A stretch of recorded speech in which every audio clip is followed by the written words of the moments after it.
எல்லாருக்கும் வணக்கங்க. இன்னைக்கு நம்ம ஈரோடு அம்மாச்சி சமையல் கிச்சன்ல இன்னைக்கு என்ன பண்ண போறோம் அப்படின்னு பாத்தீங்கன்னா பூண்டு கார சட்னி எப்படி செய்யலாம் அப்படிங்கறத பாப்போங்க. நம்மளோட சேனல்ல சப்ஸ்கிரைப் பண்ணாதவங்க சப்ஸ்கிரைப் பண்ணிக்கோங்க. சமையல் குறிப்புகள்லாம் உடனே உங்களுக்கு வேணும்னு நினைச்சீங்கன்னா பக்கத்துல இருக்க பெல் பட்டனை அழுத்தி வச்சுக்கோங்க.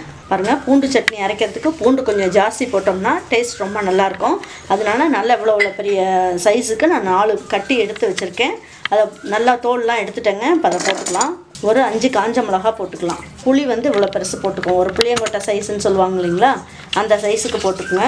கொஞ்சமாக கருவேப்பிலை இலை கொஞ்சம் போட்டுக்கலாம். அப்போ வாசம் ரொம்ப நல்லாயிருக்கும். இதுக்கு தேவையான அளவுக்கு உப்பு போட்டுக்கலாங்க. இந்த சைஸ் தக்காளியை நான் 3 தக்காளி எடுத்து வச்சுருக்கேன். அதை நம்ம கட் பண்ணி போட்டுக்கலாங்க.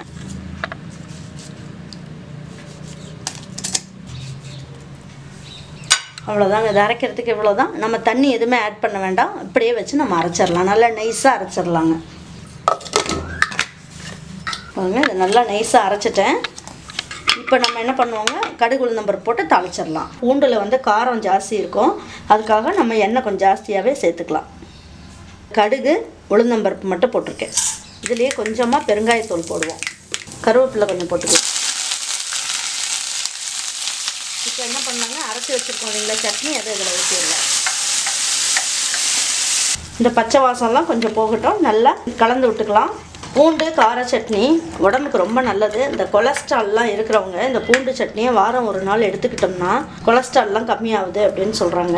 டெலிவரி ஆன பொண்ணுங்கள்லாம் இருக்காங்க இல்லைங்களா, அவங்கெல்லாம் என்ன பண்ணலாம், இந்த பூண்டு சட்னி காரம் கொஞ்சம் கம்மியாக வச்சு அரைச்சி சாப்பிட்டாங்கன்னா அவங்களுக்கு பால்லாம் நல்லா ஊறும். அதுக்காகவும் இந்த சட்னி யூஸ் பண்ணிக்கலாம். இந்த மாதிரி சட்னி வச்சுட்டு இட்லி சுட்டு நம்ம அதை தொட்டு சாப்பிட்டோன்னு வைங்க, நம்ம இட்லியெல்லாம் பிடிக்கல அப்படின்னு சொல்கிறவங்க கூட இந்த சட்னியை சாப்பிட்டாங்கன்னா ஒரு 4-5 இட்லி சாப்பிட்ருவாங்க. அந்த அளவுக்கு டேஸ்ட் ரொம்ப நல்லாயிருக்கும். பாருங்கள், நம்ம ஊற்றின எண்ணெயெல்லாம் நல்லா கசிஞ்சு நல்லா மேலே வந்துடுச்சு. இது கரெக்டான பதங்க. இது ஒரு 2-3 நிமிஷம் கொதிக்க வச்சேன். நல்லா சூப்பராக ஆகிடுச்சு பாருங்கள் சட்னி. அவ்வளோதான். இந்த ஸ்டவ்வை நம்ம ஆஃப் பண்ணிடலாம். பாருங்கள், சூப்பரான பூண்டு கார சட்னி ரெடி ஆகிடுச்சு. இதுக்கு இட்லி தோசை இதுக்கெல்லாம் வச்சு சாப்பிட்லாம். அப்புறம் தயிர் சாதம் இருந்ததுன்னா கூட நீங்கள் ஊறுகாய்க்கு பதில் இதை கொஞ்சம் தொட்டு சாப்பிட்டோம்னா ரொம்ப சூப்பராக இருக்குங்க. ரொம்ப அருமையாக இருக்கும். இதே மாதிரி நீங்கள் வீட்டில் செஞ்சு பாருங்கள்.